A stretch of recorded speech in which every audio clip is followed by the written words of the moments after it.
like walk through your career as you get in, because you actually rose pretty relatively quickly, I guess. I don't know, through the ranks. But what did you tell us about that, and then and what you saw, with stop and Yeah. frisk on the other side, I guess. Yeah. So in the beginning, I spoke out internally, right? Because I realized many of my colleagues, they didn't sign up to change the system. They signed up because they needed a job. They're not thinking about these things deeper. But as human beings, we tend to rationalize our behavior. So I would press my colleagues and say, hey, what do you think about this policy? This isn't right. Technically, this is unconstitutional. And sometimes they would engage, many times they wouldn't, but it would start to piss off the leadership, right? Because me asking these questions, they don't want subordinates asking these questions because they need you to get your numbers, because it's a reflection on your supervisor, which is a reflection on his supervisor, so on and so on, all the way up to the mayor's office. So I spoke out internally first. Again, it landed me in retaliation, and I was ostracized. But so again, 7 years ago, I joined other officers in what we hope would be a class action lawsuit to finally get rid of these quotas and the discrimination in the policies that the leadership comes up with. And yeah, so it started off Well, let's walk internally. up to that. Yeah, but when you were talking, like, were you talking to your fellow cops? Were you talking to your commanding officer? And I'm curious, like, were cops who came from, let's say, your neighborhood in Brooklyn, or in the Bronx, or cops who grew up with this, were they more sensitive to this? Was there a difference between, you say this to a black cop or to a white cop? Was there, well, give me the range of responses you had, and then let's talk about what led up to the lawsuit. But we'll get to that in a second. Actually, great questions.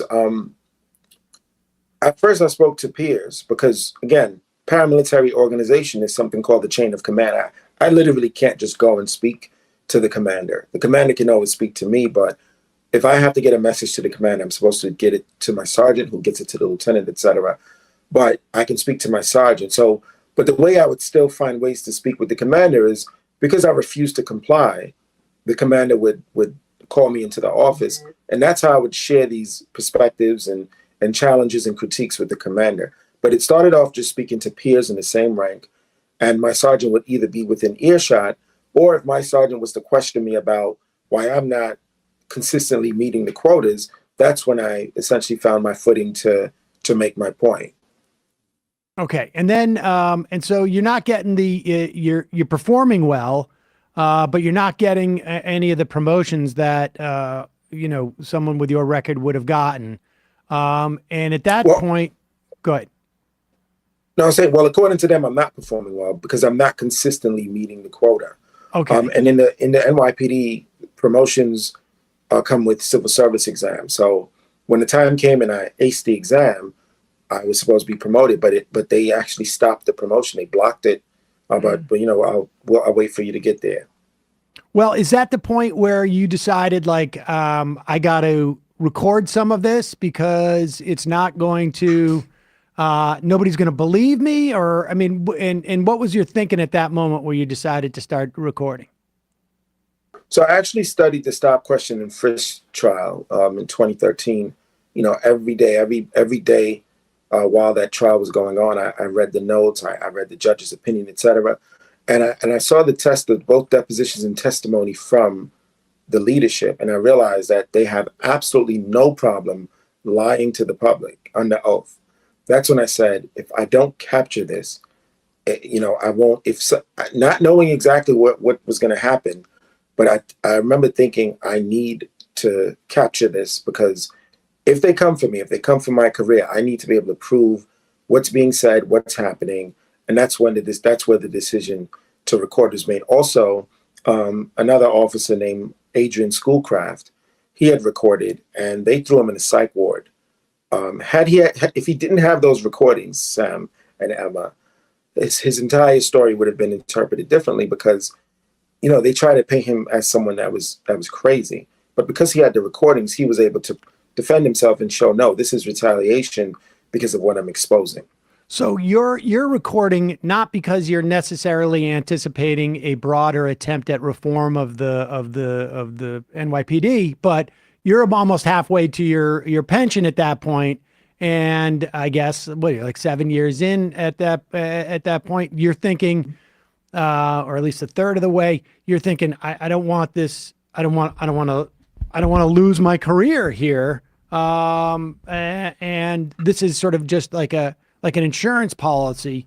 At what point did you, so you have this recording where they're clearly talking about quotas. What else was on those recordings that ultimately became important for your whistleblowing?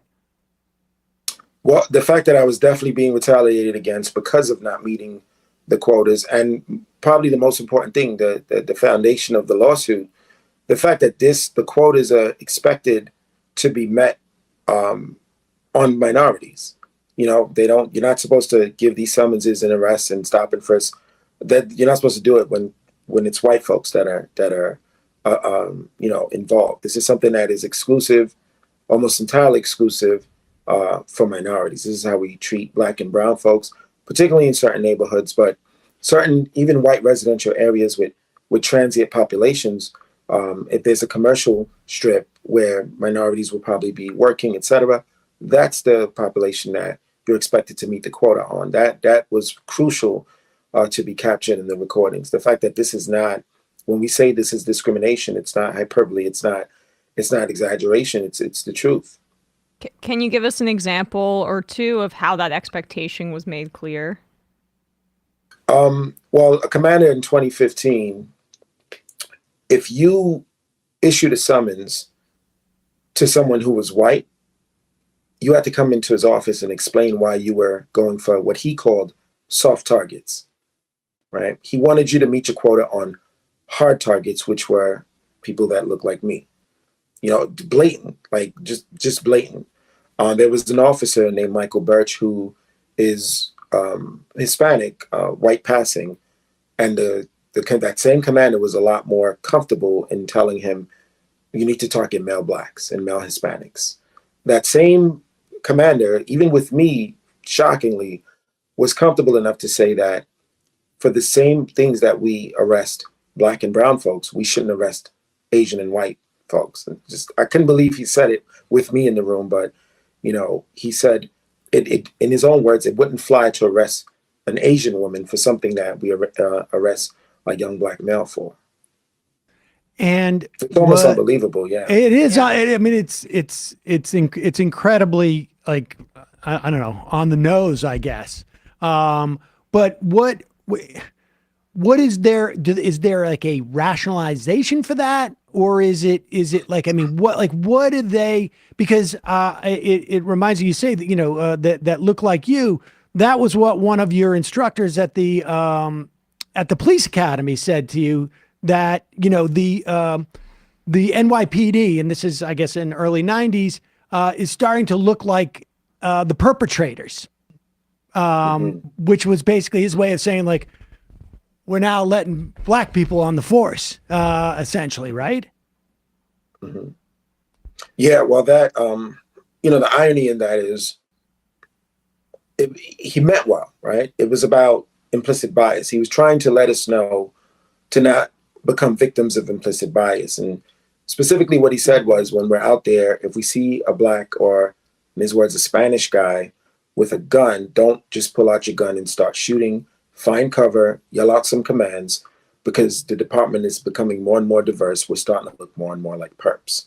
So while trying to warn us about implicit bias, he used implicit bias. And, that's to show you how implicit it is. But to answer the first part of the question, this type of treatment is in academia, it's called reasonable racism, right? Or rational discrimination. The idea that because Blacks and Hispanics in certain cities are overwhelmingly overrepresented when it comes to certain violent crimes, that it's justified to treat the entire demographic as suspicious. But that's discrimination 101.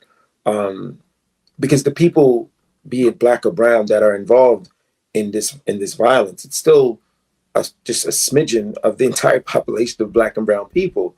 So it just doesn't make sense to treat an entire demographic this way. But when you dissect the policies, that's what's at the foundation of a lot of it. Is it on purpose? Is it implicit? That's up, for question. But that's where it becomes systemic racism, because despite of how certain policies are written on the face, the expectation is that this treatment is for Black and brown folks. And is there amongst any of the people who sort of buy into that notion that it's reasonable to be discriminatory in this way? Let's put aside whatever is in their head in terms of it's easy for them to do because they may have already some strong racist inclinations or whatnot. But just in terms of like, based on that, how much of a goes into the calculation of we are criminalizing an entire group of people, despite the fact that, with the intent of finding a much smaller group of people embedded within those people? How much of that sort of like notion of what's the cost associated with, focusing our policing specifically targeted at this demographic? Honestly, Sam, I don't think it ever crosses their minds.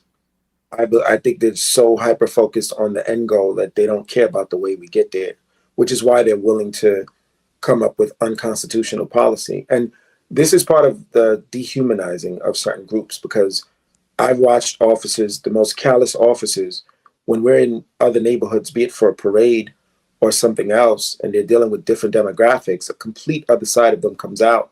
All of a sudden, the callous enforcer isn't there. And I realize what they're able to do is they can relate to these other folks more. And that's why they get more of a human response, not this, robotic, ones and zeros, just hyper-focused on technicalities, et cetera, petty arrests and innocuous infractions. That's what's been missing from the policy, the human aspect of it. Because, again, they're just not able to relate. And even though police departments, because what they'll say is this is the most diverse the police force has ever been. But something I always challenge is cosmetic diversity, versus diversity of thought.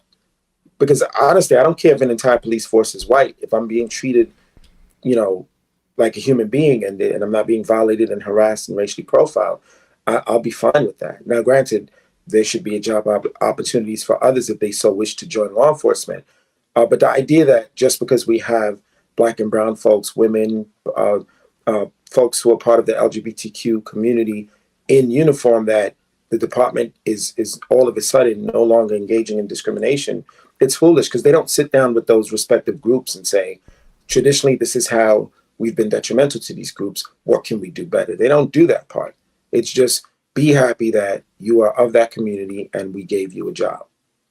So, okay, so you've got these recordings where it's clear that your career is being inhibited by the fact that you won't do something that at that juncture, or maybe a little bit later, has been found to be unconstitutional, or should say has been found to be unconstitutional, but is supposedly not happening in the police department.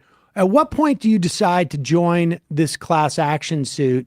And who are your co-plaintiffs? Yeah, so it's around March of 2015.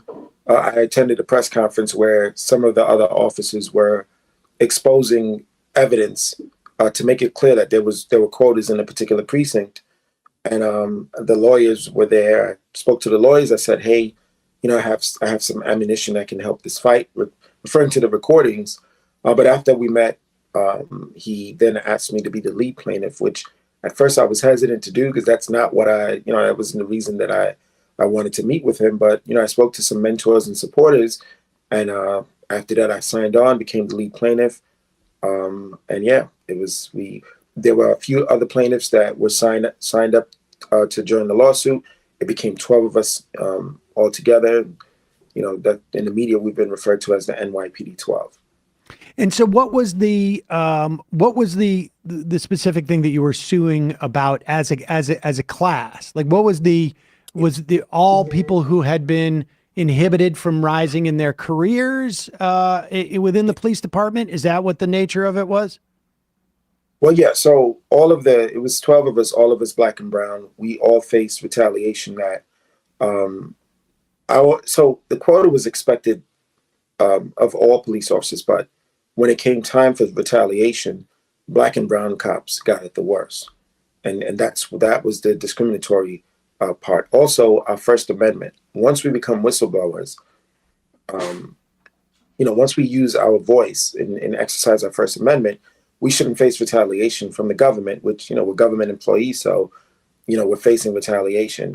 And then the 14th Amendment, which is equal protection, because we're policing so differently in different parts of the city, and we're being reprimanded for not doing that. These are all things that were made up the entire lawsuit. Where was your union? Like, did you guys ever go to your union?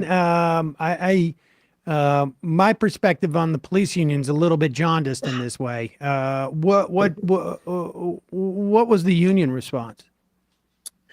Great question, because technically when 11 members, one was a detective, that's a different union. When 11 members of your union take a public stance like this, you don't have a choice as a union. You shouldn't have a choice as to whether or not you're going to support them. Unfortunately, and this is where the culture of policing, particularly the parallels with the Cosa Nostra, this is where this comes in. We were seen as rats, right, as snitches. So it would actually hurt, the optics of supporting us would hurt the union boss, because within the culture of the blue wall of the police, he'd be supporting rats. And that's the reason why behind the scenes, he said, once this thing goes to court and, we're subpoenaed, it is what it is. But to take initiative to support us, that would make them essentially rats for supporting rats. So unfortunately, the union was not there the way they were supposed to be because of the mafioso culture of the NYPD. And what was ultimately the outcome of the lawsuit? I hate to say this, but in July of last year, it took 7 years for the judge to make a decision, but she essentially dismissed it from her courtroom. But we've since refiled in state court, and the department tried to get it dismissed, which the judge denied. But then they filed for summary judgment, essentially, one last attempt to get it dismissed. And I think as soon as next week the judge makes a decision, we have obviously submitted rebuttals.